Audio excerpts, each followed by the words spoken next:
톰슨 목사님께서 어느 날 구내 매점을 지나가실 때 한 학생이 다급하게 목사님을 붙들었습니다. 목사님, 제가 이번에 예수님을 알지 못하는 사람을 장례식을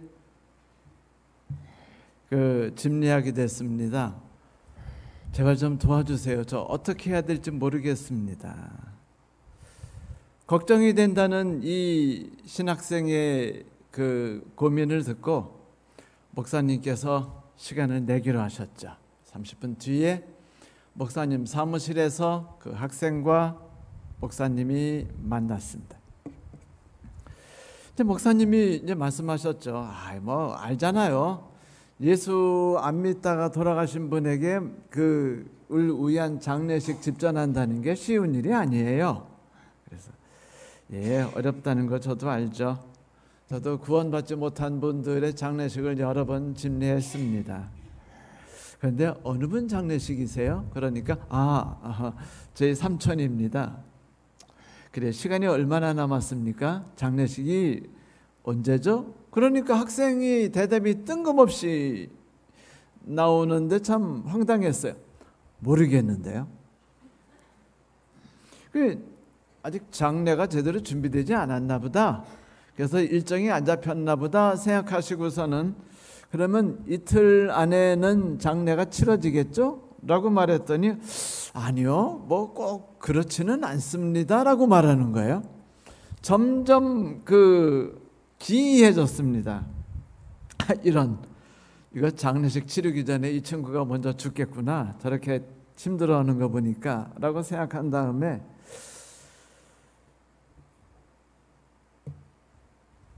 이 당황한 목사님도 이제 침착을 유지하셨죠. 어떻게 해야 될지 모르겠었어요. 그래서 이제 물어봤습니다. 무슨 얘기예요? 그랬더니 실은 제 삼촌 얘기인데요, 아직 안 돌아가셨어요. 아니, 내게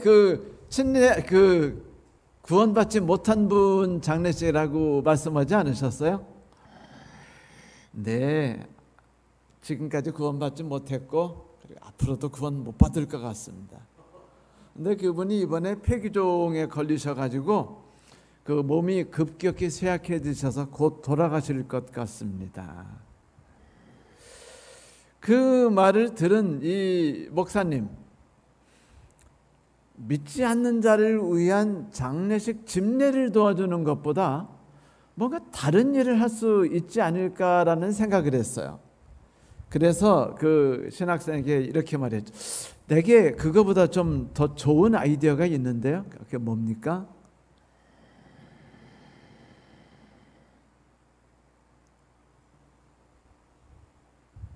그 학생에게 성경을 펼치고 마태복음 18장 19절에 있는 말씀을 읽었습니다. 너희 중에 두 사람이 땅에서 합심하여 무엇이든지 구하면 하늘에 계신 내 아버지께서 저희를 위하여 이루게 하시리라. 이야기를 해주고 이제 그 학생을 물끄러미 쳐다보면서 이야기를 시작했죠. 형제의 삼촌이 하나님을 믿지 않은 채 죽는 일이 없도록 나하고 함께 하나님께 기도하지 않겠습니까? 라고 얘기했어요. 이 조카는요, 자기 삼촌은 똑똑하고 그리고 냉철한 분이라 웬만한 하나님에 관한 이야기는 콧방귀를 낄 거라고 믿고 있고 그렇게 생각했고 또 목사님께 그렇게 이야기를 했었어요. 그런데 이 목사님은 계속 말씀하셨죠. 삼촌이 갖고 있는 문제는 지식 얘기가 아닙니다. 삼촌이 자신이 죄를 깨닫지 못한 것에 있지요. 자신이 잃어버린 자라는 사실을 만약 깨닫게 된다면 만약 하나님이 환경을 움직이셔서 그것을 느낄 수 있도록 도우신다면 상황이 바뀔 수도 있지 않을까요? 라고 말했습니다. 둘이 함께 간절히 기도했어요. 그리고 물었습니다. 지금까지 삼촌에게 복음을 전한 분이 계십니까? 그랬더니 네, 교회 다니라고 한 적은 있습니다. 교회 다니라고 말한 거 말고요. 그분에게 예수님에 대한 이야기와 그분이 우리를 위해 십자가에 달려 돌아가셨다는 거, 그 이유에 대해서 우리가 왜 그분의 죽으심을 믿고 받아들여야 하는지에 대해서 이야기하셨습니까? 그러니까 아니요, 전혀 그렇게 말하지 않았습니다.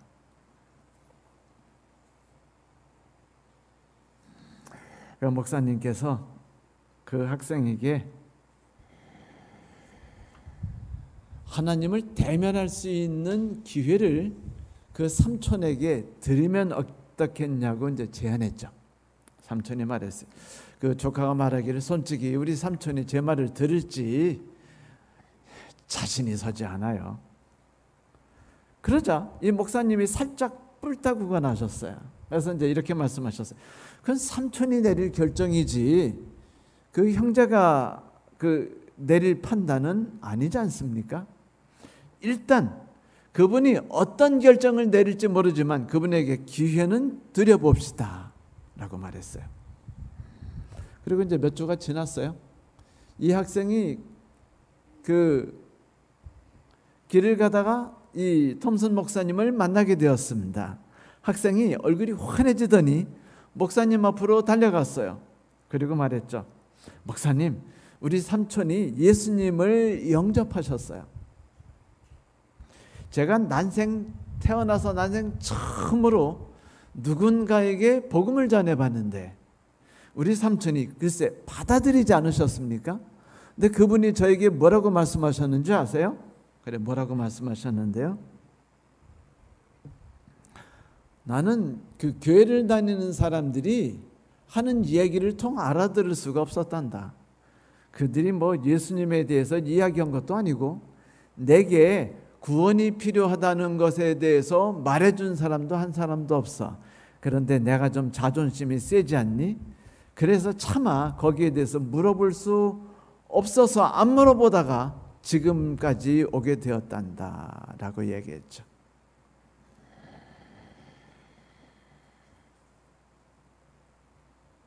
그래요. 우리가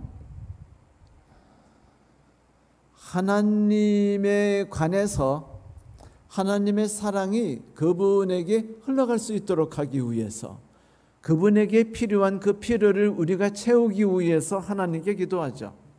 그분에 대해서 우리가 연구해요. 그분이 어떤 삶을 살아가고 있는지, 고통이 무엇인지 그분을 이해하려고 노력하죠. 기도합니다. 접근할 수 있게 해달라고 기도하죠. 방법을 찾기 위해서 노력합니다. 그런데 그것으로 마쳐야 하나요? 그것은 아니죠. 끝장을 봐야죠. 우리가 나무를 심고 땅에 북을 돋고 거름을 주고 그리고 농약을 치고 그리고 전정을 하는 이유가 뭡니까? 목적이 열매를 맺기 위한 거 아닌가요? 그런데 우리는 만약 우리가 생각할 때 나는 열매 따먹는 것까지는 관심이 없어. 그냥 나는 열심히 심고 그리고 물 주고 거름 주고 그리고 땅을 이렇게 그냥 북을 돋아주기만 할 거야 라고 말한다면 약간은 좀 불쌍하지 않을까요? 왜냐하면 자신이 하는 일에 대한 결과를 맛보지 못한 채 계속 살아가니까 어쩌면 그것은 결단성과 자신감의 결여 때문일 수도 있어요. 그래서 원하는 열매를 따서 먹으면서 야, 이거 진짜 맛있다 라는 이 행복감을 맛보지 못하게 되는 것일 수 있죠. 여러분, 우리는요 그냥 평범한 어조로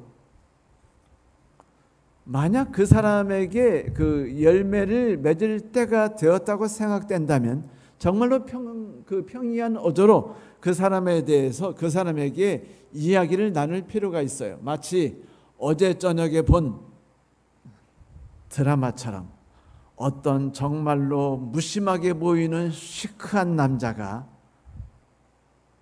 내가 좋아하는 그 아가씨를 아주 그냥 신경 쓰지 않는다는 듯이 돕고 시크하게 지나가는 거, 그에 대해서 내가 감동 먹고서 막 그 아침에 일어나자마자 어젯밤에 본 이 드라마 얘기는 꼭 내가 친구한테 해줘야 돼라고 말하고 전화를 걸어서 그냥 전화를 시작해서 10분 동안 드라마 이야기를 내다가 1시간 드라마 얘기하더니 이제 그 다음에 이야기를 계속하게 되는 거죠. 물론 남자들에게 이런 일이 일어나는 건 뭐 거의 하늘이 무너지기 전까지 일어나긴 쉽지 않죠. 하지만 복음을 듣지 않고 우리가 하나님을 영접할 수는 없습니다. 아, 저 사람은 참 친절하구나. 나에게 사랑을 나누어줘서 내 마음이 참 따뜻해. 저 사람 옆에 있으면 좋아. 저 사람은 그리스도인이구나. 멋져. 그래서 어쨌다는 거예요. 1. 그 사람은 착하다. 2. 그 사람이 나한테 착하다. 3. 그 사람이 하나님 믿는다. 그리고 어쩌라는 거예요. 거기에서 더 한 걸음 나가야 할 것이 필요하다는 겁니다. 그 사람이 나에게 이렇게 다가와야 할 기회를 하나님이 만들어 주시리라고 전 믿습니다. 그건 뭐냐면 제가 왜 예수를 믿게 됐는지 아세요? 하면서 드라마 이야기하듯 이야기를 하는 겁니다. 그런데 있죠. 사람들은요, 드라마 얘기는 무지무지하게 잘하는데, 그리고 그 친구네 집에 있었던 그 아주 좋지 않던 사건 있죠. 친구가 실수해가지고 난리 문제가 일어나서 온 동네 창피를 당한 이야기는 이상하게 신이 나게 막 2시간도 거품 물면 이야기할 수 있거든요. 그런데 신기하게 우리들이 말하기가 제일 힘들고 하려고 막 긴장되고 어쩔 줄 몰라 하는 게 있는데 그게 뭔지 아세요? 예수님에 대한 이야기를 전하는 겁니다. 저도 그 디모데후서에 있는 이야기 알아요. 너는 말씀을 전하라. 때를 얻든지 못 얻든지 힘써 말씀을 전하라라는 명령을 사도 바울이 디모데에게 했죠. 물론 이 말씀을 전파하라는 이야기는 하나님을 모르는 사람에게 말씀을 전파하라는 이야기만은 아닙니다.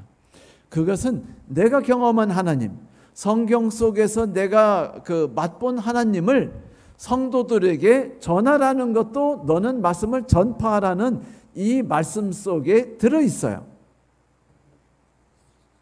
하지만 이것이 왜 이렇게 힘들어야죠? 이번에 제가 이제 아들 결혼식 치른 거 아시죠?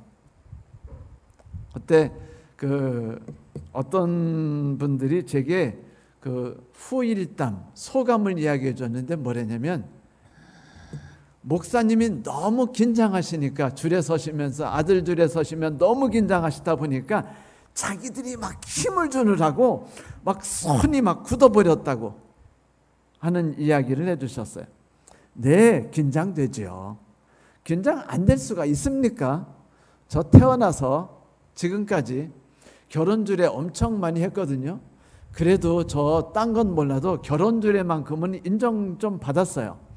그 신목사님 설교는 뭐 명품이니 뭐니 이런 제가 좋아할 만한, 그리고 제가 뽕 갈 수 있는 이런 얘기는 많이 들었어요.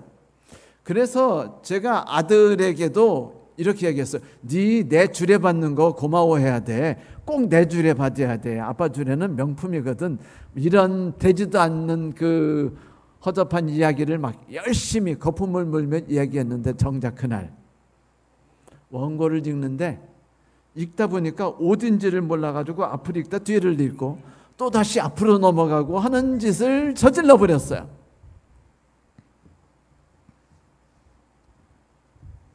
맞아요. 하나님 말씀 전하는 것도 의외로 쉽지 않습니다. 왜냐하면 긴장하기 때문이에요. 그런데 여러분, 그렇다고 해서 우리가 그 일을 하지 말까요? 이 세상에 살아가는 모든 사람들이 하나님을 받아들이기 위해서 필요한 절차가 있습니다. 첫째는 필요를 느껴야 돼요. 만약 그가 필요를 느끼지 못한다면 우리는 어떤 경우에도 그것을 이해하고 느끼고 받아들일 수가 없습니다. 그런데 필요를 느낄 수 있도록 해줘야 된다면 그 필요를 알려줘야 되는 사람들이 있어야 되겠죠. 그 사람이 성경에서는 말씀을 전하는 사람이라고 말합니다. 그런데 이 말씀을 전하는 일이 의외로 쉽지 않아요. 저는요, 목회 생활 몇 년 했냐면 무려 36년을 했습니다. 올해까지 되게 많이 했죠. 가평에서 목회한 것까지 치면 38년이나 목회했어요. 1976년부터 시작했습니다. 이제 나이가 들었죠. 제 머리도 어느덧 이 흰머리가 이렇게 나기 시작했고 목소리가 이제 조금씩 약해지기 시작해요. 제 그 후배 목사가 저한테 이런 얘기했어요. 형님, 왜 이렇게 요즘에 설교가 느려졌어요? 내 설교가 느려졌다고? 네. 옛날보다 속도가 무지무지하게 느려졌어요. 아니, 서울 사시다가 수원 내려가신 바람에 느려지신 거예요? 속으로, 아니다 임마, 내가 나이가 들어서 그럴 거야. 네, 바뀌고 있어요. 근데 바뀌고 있는데도 제가 능숙하게 모든 일을 잘 해내는데도 여전히 잘 하지 못하는 것이 두 가지가 있습니다.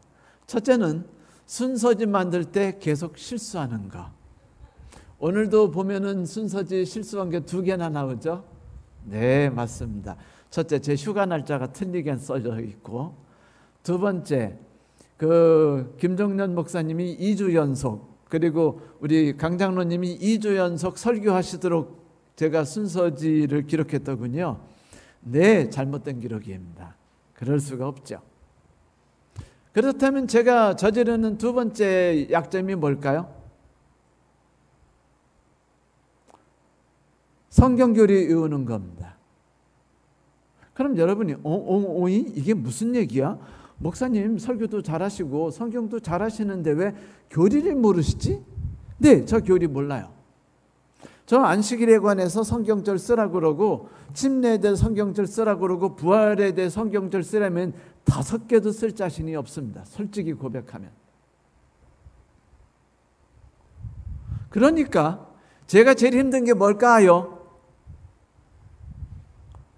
누구에게 가서 예수님에 관해서 연결식 성경고리 해가지고 로마서 3장 8절 펴보세요. 읽고 이야기하고 그 다음에 디모데전서 2장 1절로 돌아가실까요? 하면서 척척척척 하는 거 보면 저는요 막 넘어갈 것 같아요. 어떻게 저런 일을 할 수 있을까? 네, 저 못합니다. 진짜 자신 없어요. 사람에겐 자신이 있는 게 있고 자신이 없는 게 있어요. 그런데 제가 고민해 봤어요. 왜 나는 그것에 약하지? 생각했더니 이유가 있었어요. 저는 그 부분에 대해서 공부를 할 관심이 별로 없었던 겁니다. 여러분이 아시겠지만 제 설교 내용은 언제나 똑같죠. 하나님을 만나야 된다. 관계에 대한 이야기, 평생 그 얘기만 했어요. 그리고 저는 로마서, 빌립보서, 히브리서 이렇게 책을 같이 나누는 설교만 했지 믿음으로 말미암는 의가 무엇인지에 대해서 설교를 해본 사례가 거의 없었습니다. 그러니까 힘들죠. 어렵죠. 네, 어렵습니다. 그런데 여러분, 우리가 무엇을 안다라고 말하는 것은요, 좀 더 깊이 들어가 본다면 안다는 건 그것을 지식을 단순하게 암기한 것으로 멈추지 않죠. 여러분, 학생이 되면은 선생님이 여러분들에게 무엇을 암기하라고 시키십니다. 그런데 공부 열심히 하고 외우게 한 다음에 꼭 그렇게 그 재수 없는 때가 1년에 한 4번 정도 찾아와요. 기분 되게 나쁘고, 그리고 짜증나는 때 언제죠? 시험 치르는 때예요. 시험 치르면은요, 내가 외운 것들을 그걸 다 설명하기 때문에 너무 힘들어. 긴장이 돼요. 그리고 막 시험 공부 때 되면 막 여기서 막 뭐 외우고 저기서 막 외우고 막 싹 읽는 애들이 막 정신없습니다. 지식을 암기하는 거예요. 잊어먹기 전에 시험에서 정답을 쓰려고요. 그런데 여러분 아세요? 미국 Act 4이라는 그 교육위원회가 있습니다. American Council of 그 Teaching Foreign Language라는 겁니다. 그 외국어 교육위원회 교사 모임이 미국에 아주 거대한 집단이 있습니다. 근데 이 그 액트 4에서 그 만든 시스템이 뭐냐면 시험 시스템이었어요. 그런데 그들은 무엇을 믿고 있냐면 사람이 자기가 갖고 있는 지식을 자기 거로 소화시키려면 뭐 하려면 소화시켜서 피가 되게 하고 살이 되게 하려면 시험을 봐야 된다. 이게 무슨 말이에요? 시험을 봐야 된다니요? 그래서 액트 4에서는요, 시험 보는 방법이 특이해요. 첫 번째는 그 워밍업이라는 걸 합니다. 긴장하지 않도록 긴장을 풀어주는 일을 해요. 그래서 오늘 아침엔 어떻게 잘 오셨어요? 라고 시작합니다. 배 아프진 않으셨고요? 올 때 뭐 날씨는 더웠던가요? 뭐 이런 얘기부터 합니다. 뭐 부모님이 뭐라 하시던가요? 이런 얘기부터 시작해요. 그래서 대답하다 보면 어떻게 마음이 편안해지죠. 그러면 이 액트 4에서 만든 모든 문제는 뭐에 초점이 있는 줄 아세요? 이것입니다. What can you do with what you have? 네가 가지고 있는 것을 가지고 너는 무엇을 할 수 있느냐라고 물어봅니다. 그래서 영어 단어를 암기했나 물어보지 않고 네가 암기한 영어 단어, 그래서 어쩌다는 겨 외워가지고 뭐라는 겨, 그걸 가지고 내가 요리를 맛있게 해먹을 수 있느냐 없느냐, 친구하고 좋은 관계를 가질 수 있도록 만들 수 있느냐 없느냐가 더 중요하다는 거예요. 그래요. 내가 폴트라는 암기하고 뭐 그 CW를 그 다 능숙하게 한다고 해서 내가 우리 마누라 생활 편하도록 하기 위해서 만드는 가계부 프로그램 만드는 건 별도죠. 안 그래요?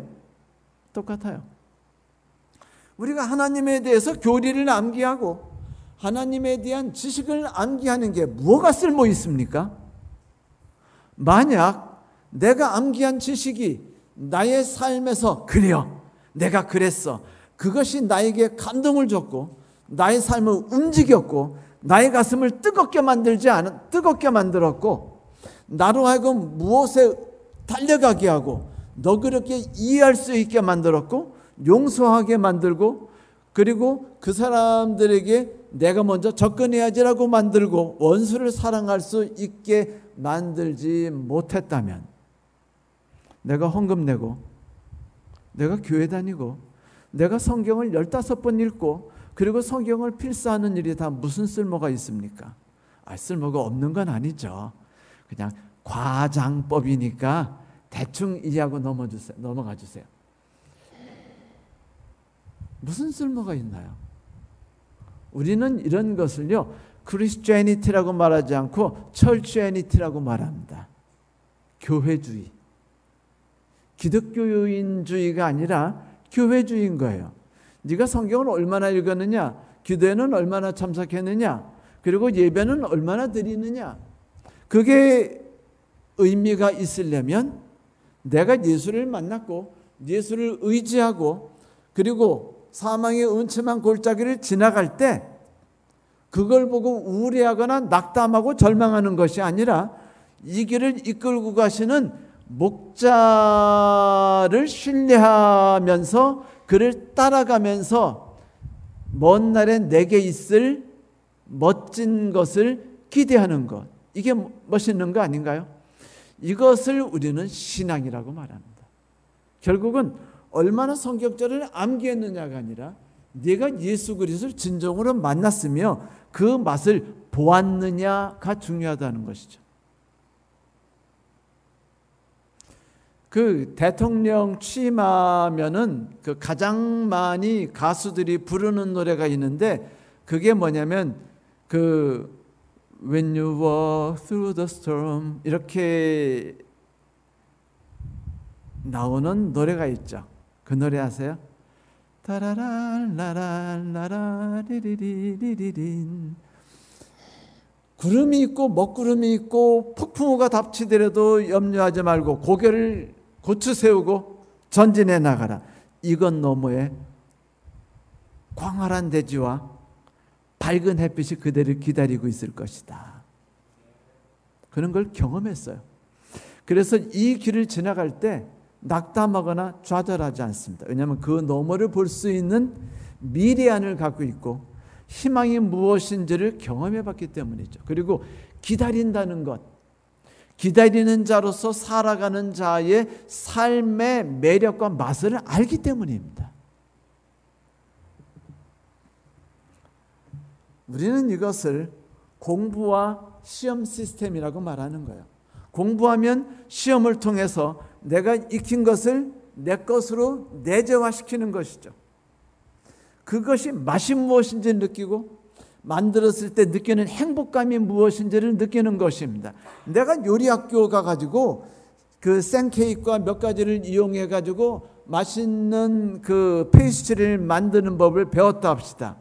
그거를 그 기대감을 품고 막 흥분된 마음으로 만들어가지고 사랑하는 아내와 아들에게 만들어주면서 어때? 어때? 할 때 내 눈망울이 반짝이는 것과 내 가슴이 두근거리고 행복감이 졌고 아 정말 대박! 이렇게 맛있는 건 처음 먹어봤어 엄마 라고 말할 때 그 솟아오르는 막 희열, 아드레날린과 뭐 이런 것들, 도파민 같은 것들.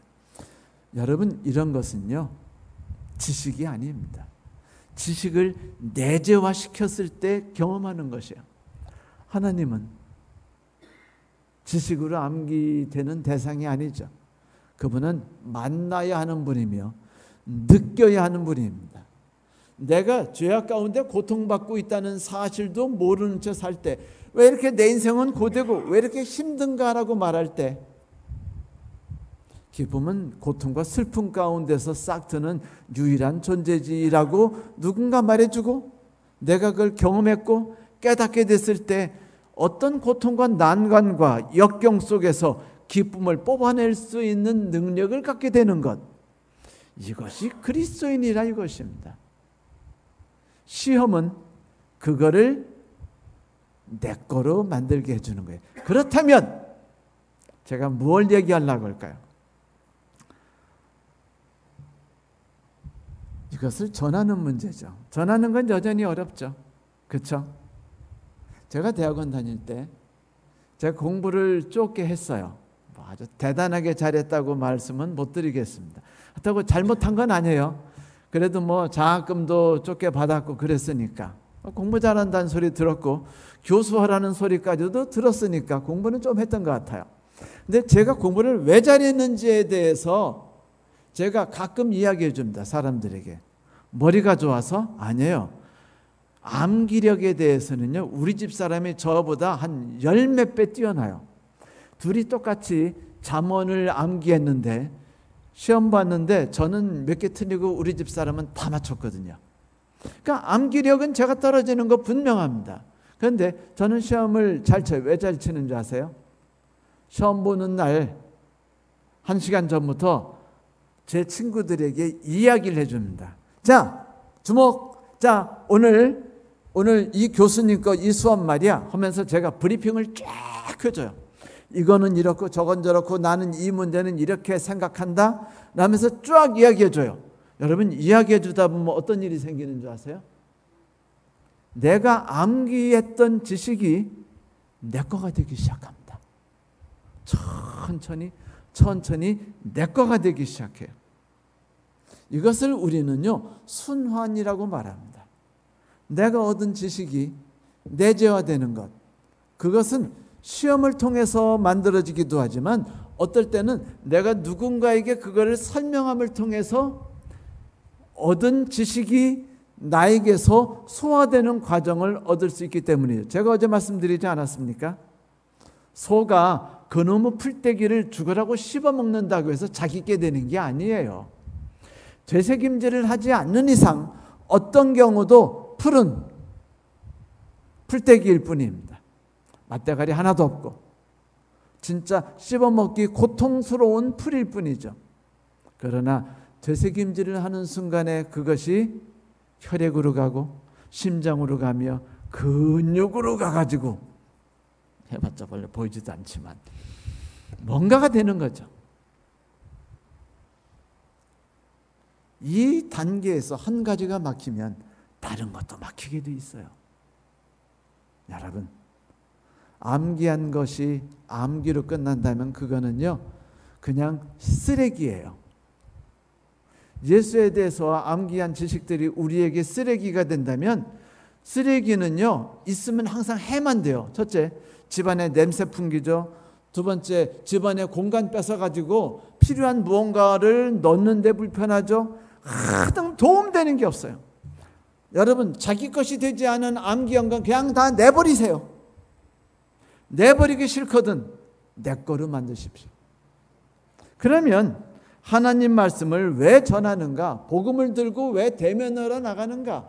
왜 사람들에게 가서 내가 만난 하나님에 대해서 이야기하며 당신에겐 구세주가 필요합니다라고 말해야 합니까? 그것은 내가 전해 들은 하나님을 내가 만난 하나님으로 만들기 위해서입니다. 하나님에 관해서 들었던 것을 이제 내가 하나님을 만날 수 있도록 해주는 엄청난 도움이에요. 그러므로 하나님께서는 우리에게 명령하십니다. 이번에 기말고사가 있다라고 말이죠. 이것은 빼먹을 수 없는 시험입니다. 우리가 반드시 통과해야만이 자격을 얻을 수 있어요.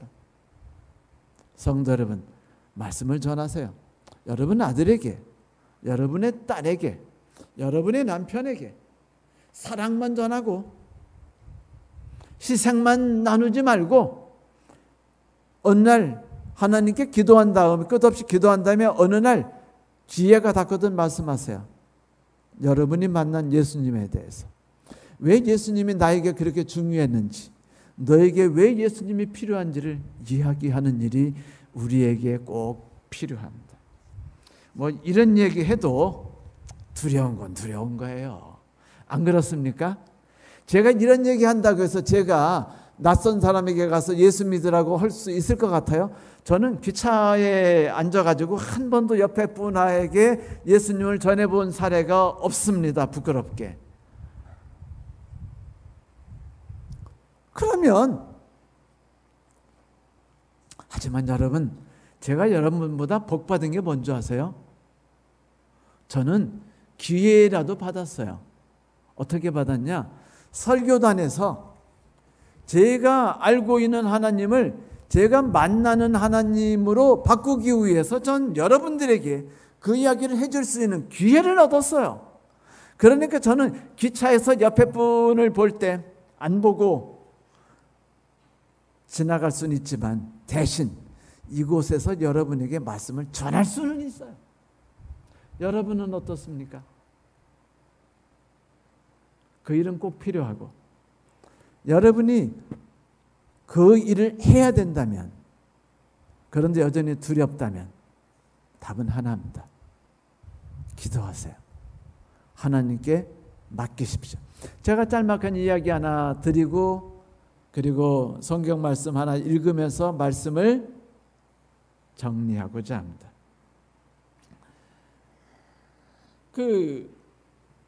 한 전도단이 있었어요.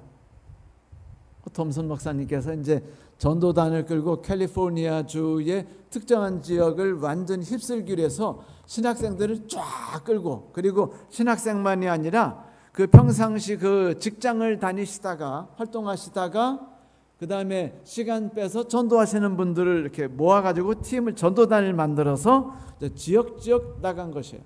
근데 이 목사님께서 5분의 신학생들은 안 끼고 5분의 사업가들과 함께 그 르노라는 곳에 도착하셨습니다. 비행기를 딱 내리니까 공항에 르노에 있는 어느 교회에 계신 교우님들이 그 마중을 나오셨어요. 근데 그분이 오시면서 오시느라고 수고하셨다고 그러면서 안쓰럽게 쳐다봐요. 이게 무슨 표정이야?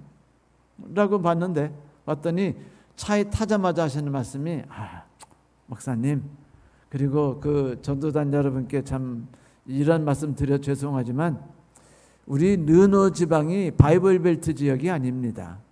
여러분 그 미국에 보면 바이블 벨트가 있죠. 소위 말하면 되게 보수적이고 아주 답답하고 그러면서 성경 말씀에 아주 푹 젖어 있는 그 사람들은 말입니다. 내가 비록 하나님을 믿지 않지만 나는 그 하나님이라는 문화를 즐기고 있어라고 말하는 분들이 가득한 곳. 거기 그런 곳이 아닙니다. 그래서 여기서 하나님 말씀 전하면 사람들이 아주 우습게 여기고 그리고 그 경멸과 천대를 받을 수 있어요. 진짜 전도 안 되는 곳입니다. 정말 우리도 힘들어요. 오시는 참 먼 길 오셨는데 뭐라고 용기 드리지 못하고 죄송합니다. 이따구로 말하면 그 오신 분들이 힘이 나겠어요, 안 나겠어요? 안 나죠. 현재 교회 도착했어요. 다 만났습니다. 함께 앉았어요. 그 이야기를 시작했습니다. 근데 이렇게 있으면 안 될 것 같아요. 그래서 이제 그 목사님과 함께 갔던 한 그 집사님께서 벌떡 일어나셨습니다. 여러분 인생에 가장 고통스럽게 힘든 게 뭡니까? 라고 물었어요. 가장 힘들었던 거. 어떠니 한 분이 웃으면서 말하기를 죽음이죠. 라고 말했습니다. 그러자 또 물었어요. 혹시 그 죽기까지 전해보신 적은 있나요? 라고 물었습니다. 사람들이 막 웃다가 가만히 생각하게 됐어요. 최근에 우리 교회에서 복음 전하다가 돌아가신 분이 계신가? 가만히 생각해 보니까 아파서 돌아가신 집사님, 그 다음에 요양원에 계시다가 돌아가신 집사님, 뭐 이런 분은 많으셨는데 복음을 전하다가 쓰러져서 돌아가신 집사님은 안 계셨어요. 그래서 없었는데요 하니까 그렇다면 우리 한번 복음 전하다가 죽은 사람이 있다는 그 묘비 하나는 남길 수 있도록 한번 시도는 해봅시다 라고 말해요. 그리고서 아자 파이팅이라고 말한 다음에 이제 동네를 돌기 시작했습니다. 근데 그 다음 날이었어요. 이제 그 5분과 목사님이 이제 3명으로 나눠가지고 그 그리고 이제 그 동네 누구죠? 교우님들하고 해서 이제 3명이 아니라 한 4명씩 모여가지고 팀을 꾸려가지고 이제 흩어졌습니다. 차를 타고 천천히 길을 가면서 어디서부터 시작되었나 하고 보는데 갑자기 운전하는 분이 차를 끽 세우는 거예요. 그래서 목사님이 이거 뭐야? 그러니까 차에 탔던 그 4명 중에 갑자기 3명이 벌떡 창문을 열고 뛰쳐나갔어요. 왜 나와나 봤더니 저쪽 건너편에 그 집이 한 채 있는데 어떤 아주머니가 그 잔디에 물을 주고 계셨습니다.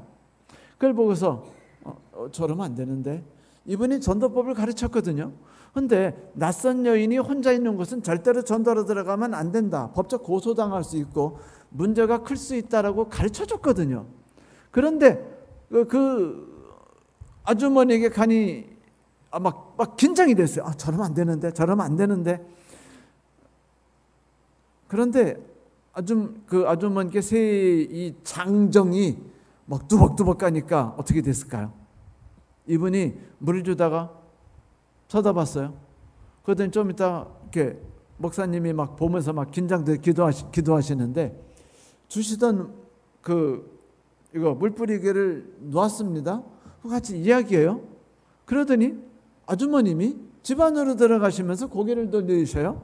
그러니까 세 분이 따라 들어가십니다. 이게 무슨 일이야? 절대로 집 안에 들어가면 안 되는데, 아주머니 혼자 있을 때 남자 들어가는 건 절대로 안 되는데 라고 말하는데, 보니까 창가에 그 꼬마 아이들 2명이 있는 걸 봤어요. 그런데 목사님이 긴장하고 있는데 마치 우리 제가 줄에 설 때 막 손에 온 힘을 주고 긴장했던 그 집사님들처럼, 그 가던 세 분 중에 한 분이 목사님을 돌아보더니 오세요.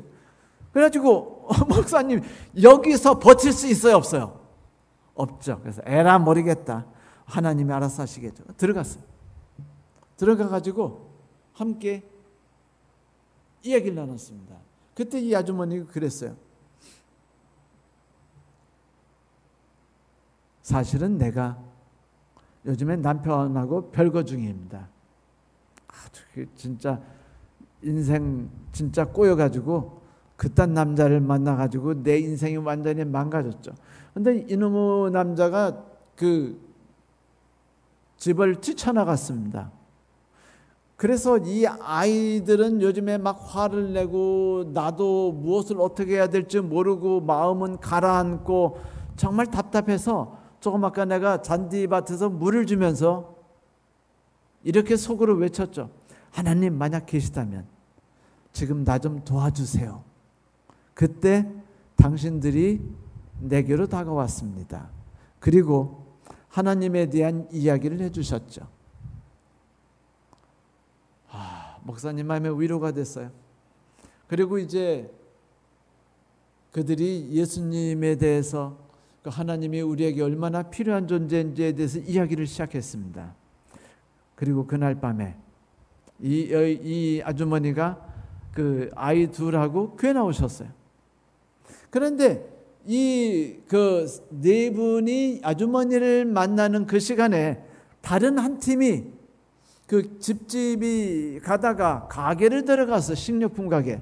근데 그 가게는 좀 컸는데 그 가게 입구에 뭐가 있었냐면, 여러분들 잘 아시죠? 우리 아들도 옛날 했던 건데, 가게 옛날 보면 그 학교 옆에 문방구에 보면은 그 문방구 앞에 문 옆에 뭐 있죠? 오락기가 있어요. 막 거기서 애들이 뿌랑뿌랑 하고 노는 게 있습니다. 근데 딱 보니까 그 가게 안에 어떤 어른이 소위 말하는 그 외팔이 그 강도라고 말하는 그 기계 앞에서 막 뿅뿅뿅뿅 하고 있는 겁니다. 막 성질을 내면서. 그걸 보면서 한 분이 다가갔어요. 가가지고 잘 되십니까? 그러니까 되긴요. 그렇게 말하니까 해봤자 별 도움 안 될 겁니다. 제가 경험해봐서 아는데. 근데 이것보다 훨씬 이익이 되면서 실질적으로 도움이 되는 게 있는데, 그러니까 그게 뭐요? 라고 물었습니다. 우리 얘기 좀 들어보시겠어요? 그럽시다.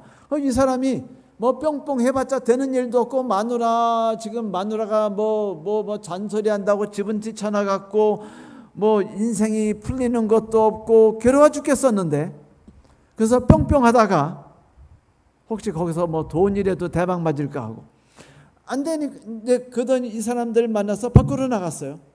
그래서 가게 밖에 서로 이야기를 나눴습니다.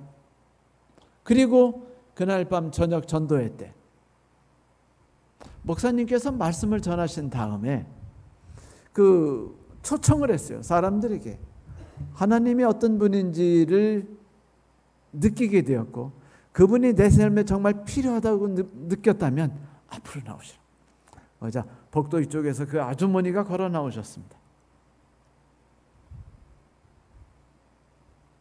그런데 복도 저쪽에서 그 기기 앞에서 뿅뿅거리던 그 아저씨가 걸어 나오는 거예요. 이렇게 양쪽에서 나와가지고 앞에 쭉 줄을 서는데 둘이 이렇게 탁 얼굴을 보더니 얼굴빛이 바뀌는 거예요. 부부였어요. 부부였습니다. 기적이 일어난 거죠. 무엇이었죠? 하나님이 역사하신 것이었습니다. 그런데 성도 여러분, 하나님이 역사하시는 이 속에 무엇이 필요했을까요?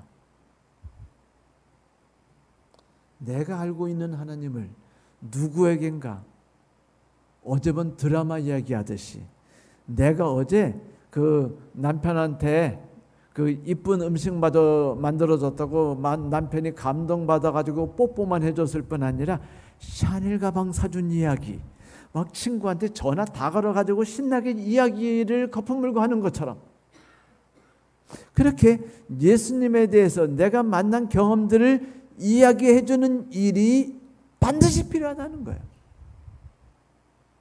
그 일이 없이는 내가 만난 하나님을 저분이 경험할 수 있는 길은 존재하지 않습니다. 두려워하지 마세요. 하나님이 함께 하십니다. 성경 잠언 3장 6절에 이런 말씀이 있죠. 너는 범사의 그를 인정하라. 그리하면 네 길을 인도하시리라. 여러분, 꿈꾸는 게 있죠? 소망하는 게 있죠? 다 함께 하늘나라 가는 거, 다 함께 하나님을 만나는 거. 그래서 구원이 뭔지를 맛보고